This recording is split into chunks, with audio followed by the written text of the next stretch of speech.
Saya sedang berada di masjid tertua di Indonesia yang saya sangat senang mengunjunginya karena ini ada aura sejarah yang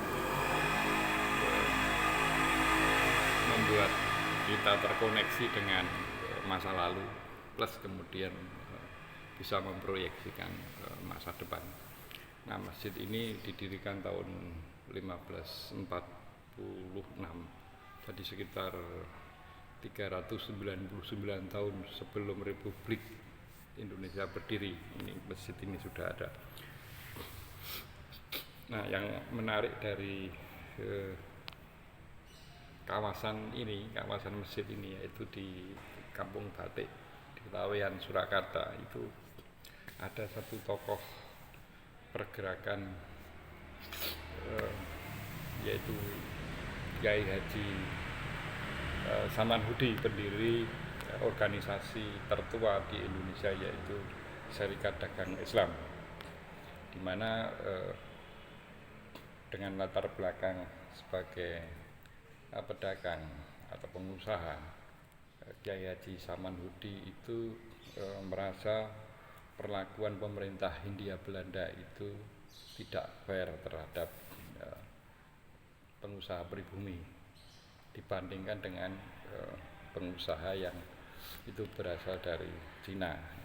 Jadi rupanya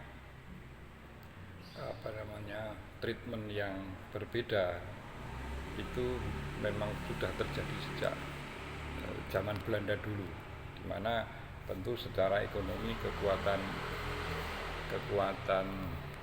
pedagang pribumi itu tentu tidak sekuat dengan dibandingkan dengan pengusaha-pengusaha dari Cina. Nah, ini kemudian situasi seperti ini diperparah dengan diskriminatif pemerintahan Hindia Belanda terhadap pedagang pribumi, sehingga menggerakkan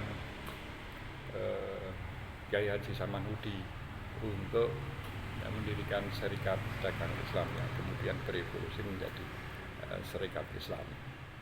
Nah, ini satu pelajaran penting yang bisa kita ambil bahwa ya mau tidak mau memang pengusaha domestik, kalau